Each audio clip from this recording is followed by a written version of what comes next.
Nag-issue na ng show cause order ang LTO laban sa may-ari ng luxury car na sangkot sa road rage kahapon sa EDSA Tunnel sa Makati City na ikinamatay ng isang motorista matapos ang pamamaril.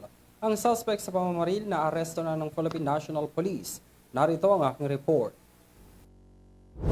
Ipinatatawag ng Land Transportation Officer LTO ang may-ari ng kulay itim na Mercedes-Benz na sangkot umano sa isang road rage na nagresulta sa pagkamatay ng isang motorista sa Makati City. Base sa police report, patay ang isang 65 years old na kinilalang si Aniceto Mateo matapos barilin ng naturang driver na may plakang VCS 77 sa southbound lane ng EDSA Ayala Tunnel kahapon.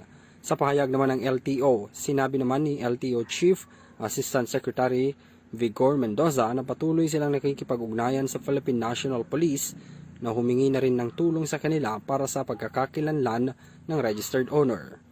Sa SCO na pirmado ng LTO NCR, pinatatawag ang nagmamay-ari ng kotse sa June 6 alas 2 ng hapon para ipaliwanag ang insidente. Kalakip ang notarized affidavit nito. May dalawang paglabag raw ang ikinukonsidera ng ahensya o narito, ang reckless driving at improper person to operate a motor vehicle. Habang nasa PNP naman ang investigasyon sa shooting incident na ikinasawi ni Mateo. Samantala ngayong araw, iniharap sa media ni Department of Interior and Local Government o DILG Secretary Benhur Abalos ang suspect sa mapamaril at pagpatay sa biktima. Inabutan raw siya ng mga pulis sa kanyang bahay kung saan natagpuan din ang itim na sasakyan na minamaneho noon ng suspect. Para sa EuroTV News, ako si Henry V.